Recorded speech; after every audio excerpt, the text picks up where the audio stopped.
Hello students, तो Sonax academy mathematics पे आपका हार्दिक स्वागत है। और आज हम कार्बन एंड इट्स कंपाउंड का लेक्चर नंबर 10 लेके आए हैं, जिसके अंदर आज में पॉलीमर्स के ऊपर बातें करनी है। ठीक है, इस लेक्चर से जो प्रीवियस लेक्चर हुए हैं उनमें अपने नोमेनकल्चर पढ़ लिया, यूपीएससी नोमेनकल्चर, कॉमन नेमिंग वगैरह सभी एकदम डिटेल ट्रिक्स वगैरह सभी वहाँ पे हमने दे दी थी। ठीक है, वो वहाँ पे कवर हो चुका है लेक्चर।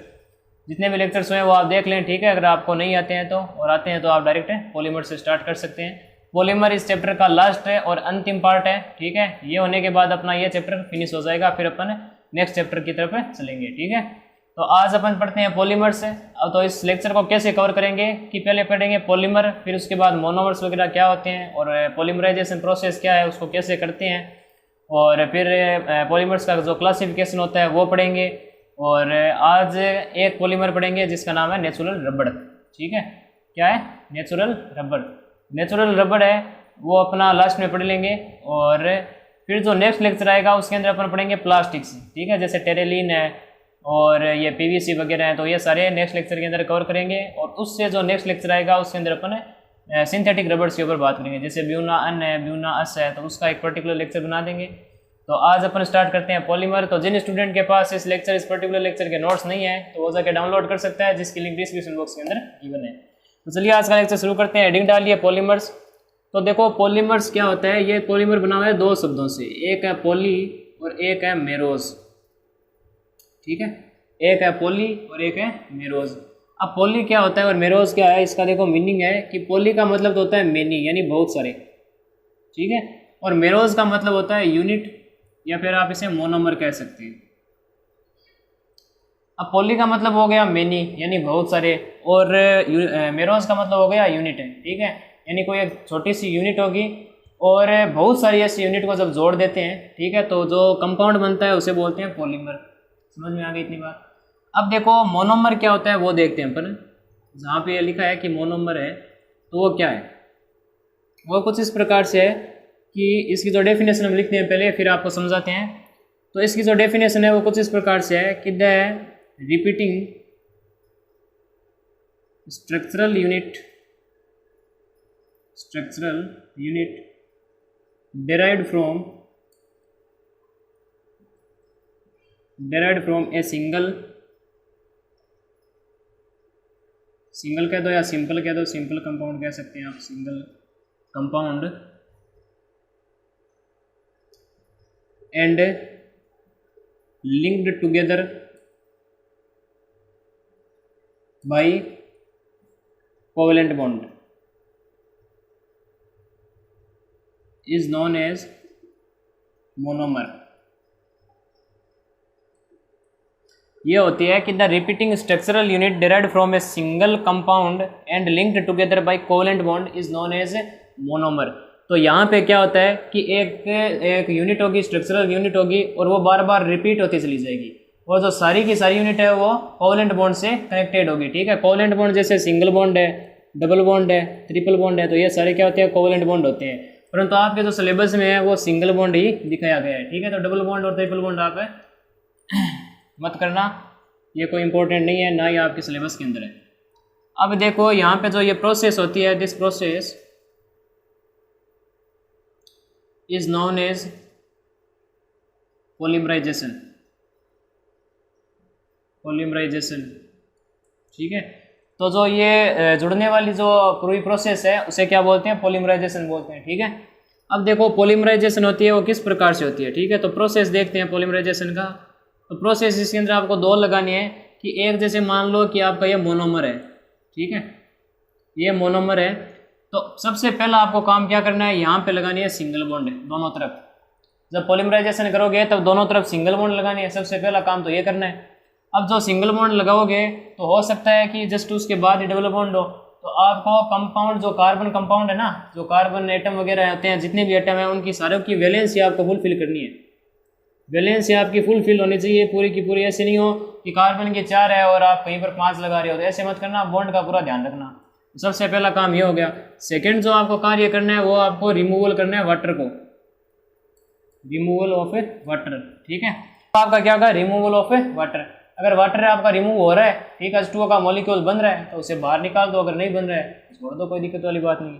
ये दो आपके पॉइंट हो गए कि सबसे पहले आपको मोनोमर के दोनों तरफ क्या लगाना है, सिंगल बॉन्ड लगाना है और वैलेंसी पूरी रखनी है, फिर रिमूवल ऑफ वाटर करना है। अब जैसे मैं कह दूं कि आप CH2 डबल बॉन्ड CH2, ये मेरे पास अगर कोई मोनोमर है और इस मोनोमर का आपका पॉलीमराइजेशन करना है, तो आप कैसे करोगे? सबसे पहले आप ऐसे एरो लगा दो और एरो के ऊपर लिख दो पॉलीमराइजेशन, ठीक है।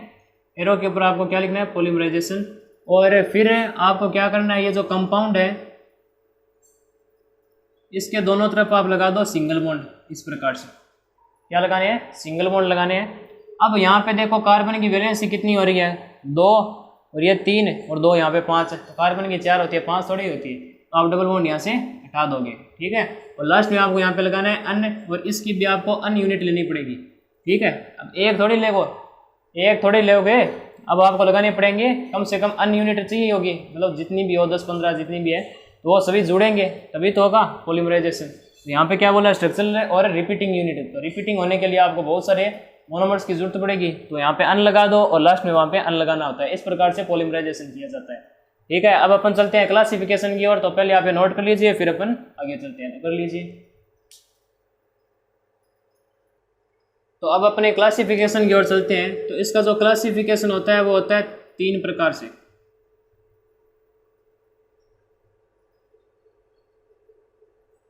तो पॉलीमर का अपन क्लासिफिकेशन करते हैं, ठीक है। वैसे तो बहुत प्रकार हैं और अपने को जो पढ़ना है वो पढ़ना है on the basis of origin के आधार पे, ठीक है, on the basis of origin. तो ये होते हैं 3 प्रकार के on the basis of origin, जिसमें से सबसे पहला आता है नेचुरल पॉलीमर। सेकंड जो आता है वो आता है अपना सिंथेटिक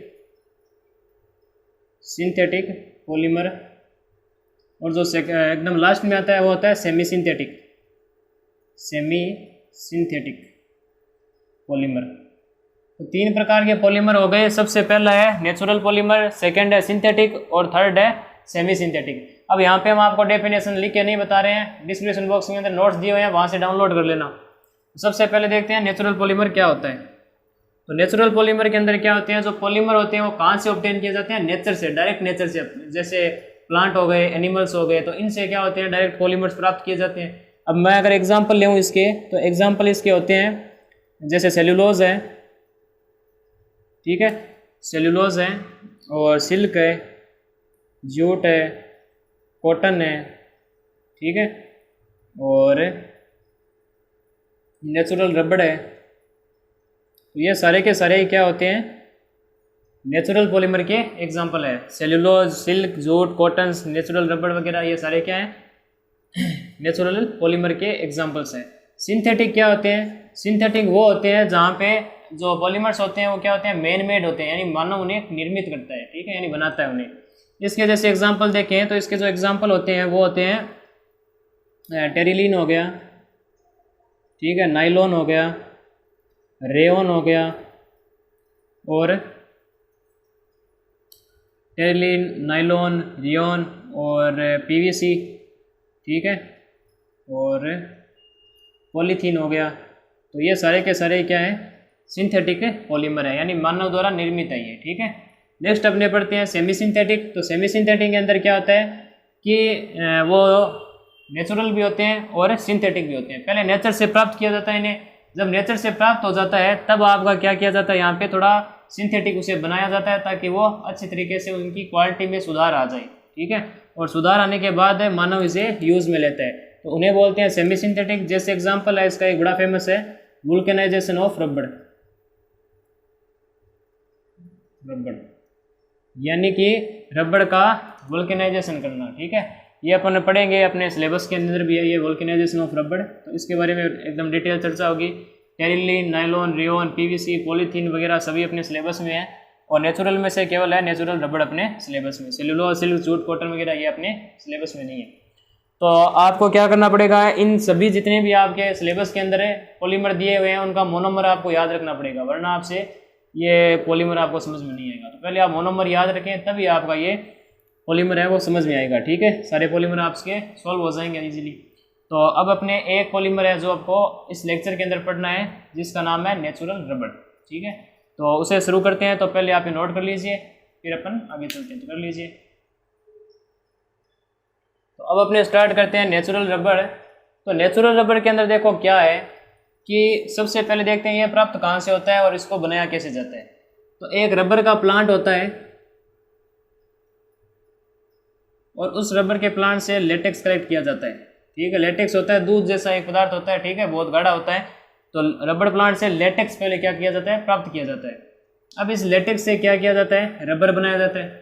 और नेचुरल रबड़ का जो मोनोमर है वो आप याद रखें, इसका जो मोनोमर होगा वो होगा आपका 4 कार्बन होते हैं, पहले अपन ऐसे लिख लेते हैं, और यहाँ पे एक मिथाइल ग्रुप होता है और यहाँ पे डबल बॉन्ड होते हैं। अब आपको हाइड्रोजन पूरे करने हैं, कुछ नहीं करना। यहाँ पे CH2, यहाँ CH3 2 और यहाँ पे पूरे हैं, और यहाँ पे एक हाइड्रोजन होता है और यहाँ पे 2 हाइड्रोजन होते हैं। ये होता है अपने नेचुरल रबड़ का मोनोमर, ठीक है, जिसे आइसोप्रीन कहा जाता है, ठीक है। इसका नाम क्या है इस कंपाउंड का, आइसोप्रीन। तो ये आप ध्यान में रखें, इसका जो नेम है मोनोमर पूछ लेते हैं कि नेचुरल रबड़ का मोनोमर क्या है, तो आप ये मत लिख लेना, स्ट्रक्चर नहीं पूछ रहे, वो नाम पूछ रहे हैं, तो नाम इसका होता है आइसोप्रीन। तो ये हो गया आइसोप्रीन। अब इसका जो पॉलीमराइजेशन है वो किस प्रकार से किया जाता है वो देखते हैं। तो पॉलीमराइजेशन मेथड इसका कैसे किया जाएगा, पहले आप ये कंपाउंड उठा के H2H यहाँ लिख दो, CH2 double bond CH, C double bond CH2 और यहाँ पे है CH3, ठीक है। अब अपन को क्या करना है, इसके लेने अपने अन यूनिट, ठीक है। कितने यूनिट लेने हैं, अन यूनिट, और यहाँ पर आपको क्या कराना है, इसका पॉलीमराइजेशन कराना है। अब जब आप इसको पॉलीमराइजेशन कराओगे तो पहले आपको 2 काम करने पड़ेंगे। एक तो आप इस पॉलीमर है उसके दोनों तरफ सिंगल बॉन्ड लगा दो, तो यहाँ सिंगल बॉन्ड हो गया, ठीक है। ये CH2, ये CH, ये C और यहाँ पे CH2 और यहाँ पे एक बॉन्ड आ जाएगा, ठीक है। ये इतने काम हो गए। अब आप वैलेंसी पूरी करो, यहाँ पे देखो 2 और यहाँ पे 2 बॉन्ड पूरे हैं, यहाँ पे देखो 1 बॉन्ड और यहाँ पर 2 बॉन्ड और एक इसका 3, यानी एक वैलेंसी इसकी खाली है अभी, और इसमें भी 1 2 3 यानी खाली है, यानी यहाँ पे आपको डबल बॉन्ड लगाना पड़ेगा। अब वहाँ पे देखो 2 और 3 4 यानी पूरी है, यानी एक डबल बॉन्ड लगेगा यहाँ पे, और इसका जो नाम होता है वो होता है नेचुरल रबड़, ठीक है, या फिर आप इसे पॉली आइसोप्रीन भी बोल सकते हैं। अब यहाँ पे वाटर तो रिमूव हो नहीं रहा था क्योंकि वाटर का मॉलिक्यूल नहीं बन रहा, ऑक्सीजन तो है ही नहीं, तो वाटर कहाँ से बनेगा। तो ये होती है पॉलीमराइजेशन मेथड ऑफ रबड़, ठीक है। यहाँ पे आप अन लगा देना, तो इसकी भी अन यूनिट बनेगी ना, आगे तक चलता जाएगा ये, तो आगे से कनेक्ट होगा, फिर आगे कनेक्ट होगा, फिर आगे कनेक्ट होगा, तो इस प्रकार से होते होते अपने पॉलीमर बन जाएगा। तो ये होता है पॉलीमराइजेशन। तो नेचुरल रबड़ है वो रबड़ प्लांट के लेटेक्स से कलेक्ट किया जाता है, और इसका जो मोनोमर होता है वो CH2 double bond CH, single bond C और डबल बॉन्ड CH2 और नीचे एक मिथाइल ग्रुप होता है, इसे बोलते हैं आइसोप्रीन। पॉलीमराइजेशन करने के लिए आपको H2H यहाँ पे ये लिखना है, फिर इसका पॉलीमराइजेशन कराना है। पॉलीमराइजेशन जब आप कराओगे तो आप दोनों तरफ सिंगल बॉन्ड लगाना है, पहले तो पहला काम ये करना है। फिर वाटर रिमूव होता है तो वाटर रिमूव करो, नहीं होता तो छोड़ दो, और फिर आपको बॉन्ड यानी वैलेंसी पूरी करनी है। तो वैलेंसी आप एक एक को देख लेना, क्योंकि कार्बन की 4 होती है, 5 मत कर देना। तो ये होता है आपका नेचुरल रबड़, और इसका नाम है नेचुरल रबड़, या फिर आप इसे पॉली आइसोप्रीन भी कह सकते हैं। अब जो ये नेचुरल रबड़ यहाँ से प्राप्त हुआ है ना, इसकी 2-3 कमियाँ हैं, ठीक है। तो प्रॉब्लम्स क्या है पहले वो देख लेते हैं इस रबड़ की। सबसे पहली तो ये होती है कि ये ब्रिटल होता है एंड सॉफ्ट होता है। जो ये रबड़ है ना वो ब्रिटल होता है और सॉफ्ट होता है। ब्रिटल का मतलब होता है अगर आप उसे हथौड़े से मारोगे ना तो वो एकदम कोयले के जैसे बिखर जाएगा, ठीक है। तो ये हो गया ब्रिटल, और सॉफ्ट ज़्यादा होता है ये, ठीक है। और सेकंड अपन पॉइंट की अगर बात करें तो सेकंड या आप ये लिखोगे कि इसकी जो इलास्टिसिटी प्रॉपर्टी होती है वो बहुत कम होती है। इलास्टिसिटी जो प्रॉपर्टी होती है वो बहुत कम होती है, यानी जब आप इसे खींचोगे तो ये बीड़ से टूट जाएगा जल्दी, तो ये हमें नहीं चाहिए। तीसरे नंबर पर यह होता है कि ये एब्जॉर्प्शन ज़्यादा करता है पानी का, यानी कि पानी को ये सोखता है। तो पानी को ये तीनों ही प्रॉपर्टी है वो हमें नहीं चाहिए एक रबड़ के अंदर, कि भाई वो ब्रिटल हो, अगर उसे हम फेंक दें तो वो टूट जाए, ये भी नहीं चाहिए। और सॉफ्ट हो, ज़्यादा सॉफ्ट कोई काम का नहीं है। इलास्टिसिटी उसकी प्रॉपर्टी ख़त्म ही हो गई है, ठीक है, यानी न के बराबर है, तो वो भी हमें नहीं चाहिए। और फिर बात आती है एब्जॉर्प्शन की, तो वो ज़्यादा पानी का एब्जॉर्प्शन करता है, तो वो भी हमें नहीं चाहिए। तो इन तीनों प्रॉब्लम को सोल्व करने के लिए अपने वुल्केनाइजेशन का उपयोग लेते हैं, ठीक है, उसे बोलते हैं वुल्केनाइजेशन रबड़। तो पहले आप ये नोट कर लीजिए, फिर हम समझते हैं कि वुल्केनाइजेशन किस प्रकार से किया जाता है। तो पहले आप ये नोट कर लीजिए। तो अब अपने पढ़ते हैं वुल्केनाइजेशन ऑफ रबड़। तो वुल्केनाइजेशन ऑफ रबड़ है वो सन 1839 है, ठीक है, यानी 1839 के अंदर दिया गया था। और ये चार्ल्स गुडियर नाम के एक साइंटिस्ट थे, उन्होंने दिया था, जो कि यूएसए से थे, ठीक है, यूएसए यानी यूनाइटेड स्टेट ऑफ अमेरिका से थे। और अब देखते हैं कि वुल्कनाइजेशन ऑफ रबड़ किस प्रकार से किया जाता है। तो सबसे पहले क्या किया जाता है कि जो नेचुरल रबड़ है ना, जो नेचुरल रबड़ अभी आपने प्राप्त किया आइसोप्रीन के पॉलीमराइजेशन से, तो उस नेचुरल रबड़ को सल्फर के साथ मिक्स किया जाता है, ठीक है, सल्फर के साथ मिक्स किया जाता है और इसे हीटअप किया जाता है, ठीक है, इसे गर्म किया जाता है। और गर्म भी इसका जो तापमान है वो होता है 373 से लेकर 415, ठीक है, 415 डिग्री सेल्सियस तक इसे गर्म किया जाता है। और तब जाके हमें क्या मिलता है, यहाँ पे जो वुल्कनाइज्ड रबड़ है वो हमें प्राप्त होता है, ठीक है।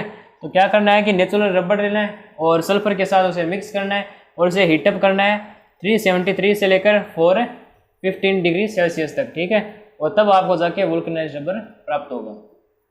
अब देखो कि ये हमने आपको बता दिया। अब देखो केमिकली किस प्रकार से होता है वो देखो, ये था अपने CH2 डबल बॉन्ड C, और यहाँ पे था CH3, और यहाँ पे था कार्बन, और फिर अपने यहाँ पे था CH2, इस प्रकार से था, ये था, ठीक है। और एक और ले लेते हैं, इसका मोनोमर 2 3 4, यहाँ पे 1 2 3, तो यहाँ पे CH हो जाएगा। एक ऐसा ही यूनिट और ले लीजिए, CH, तो आपको लेने हैं 2, ठीक है। अब यहाँ पे जब सल्फर इसके साथ मिक्स कर दिया जाएगा और हीटअप कर दिया जाएगा, तब क्या होगा कि ये हो जाएगा CH2 single bond C, CH2 single bond CH2, और यहाँ पे CH3 है, ठीक है। और वैसा ही आपका वहाँ पे होगा CH2 CH2 और CH2, और यहाँ पे CH3 है। अब इन जो डबल बॉन्ड है, इस डबल बॉन्ड के टूटने से यहाँ पे बन जाएंगे सल्फर के बॉन्ड्स, ठीक है, यहाँ पे क्या बन जाएंगे, सल्फर के बॉन्ड। तो ये आपस में क्या हो गए, ज्वाइन हो गए, ये सल्फ्यूरिक बॉन्ड होते हैं, ठीक है, सल्फर बॉन्ड होते हैं। तो इन सल्फर बॉन्ड की वजह से 2 मोनोमर है वो क्या हो गए, एकदम पास पास में आ गए। अब पास पास में आ गए तो ये क्या हो जाएगा, हार्ड हो जाएगा, ठीक है, हार्ड होगा और ब्रिटल भी नहीं होगा। और जब इसे ज़्यादा गर्म किया जाएगा तो सल्फर की एक प्रॉपर्टी होती है कि वो इलास्टिसिटी बना देती है, ठीक है। तो डायरेक्टली वहाँ पे क्या हो जाएगा, आपकी इलास्टिसिटी भी बन जाएगी और कठोर होगा, यानी ब्रिटल तो होगा ही नहीं, ठीक है, ब्रिटल तो होगा ही नहीं भाई। अब कठोर हो गया तो ब्रिटल थोड़ी होगा, और फिर ये सॉफ्ट भी नहीं रहेगा, कठोर हो जाएगा। तो वो अपनी 2-3 प्रॉब्लम सोल्व हो गई है जो वहाँ पे देखी थी, ठीक है। और फिर बात करें तो वाटर का एब्जॉर्प्शन तो होगा ही नहीं, क्योंकि ज़्यादा कठोर होगा। तो ये अपनी होता है वुल्कनाइजेशन ऑफ रबड़ की कहानी, जो कि यहाँ पे समाप्त होती है। पहले आप ये नोट कर लीजिए, फिर अपन आगे चलते हैं। तो नोट कर लिया, आज पॉलीमर का पार्ट फर्स्ट जो कि बेसिक था पॉलीमर पे और नेचुरल रबड़, यहाँ पे समाप्त होते हैं। नेक्स्ट लेक्चर के अंदर अपन लेके आएंगे प्लास्टिक्स, ठीक है, जितने भी प्लास्टिक है आपके सिलेबस के अंदर, जैसे नाइलॉन है, रेयन है, ठीक है, टेरेलिन है, तो ये सारे वहाँ पे कवर करेंगे। और आज का लेक्चर बहुत ही बढ़िया गया है, और जितने भी जनरल प्रॉपर्टी वगैरह थी सब आपको बता दी। तो नेक्स्ट लेक्चर अपना रहेगा प्लास्टिक पे, तो तब तक के लिए पढ़ाई करते रहें। जय राजस्थान।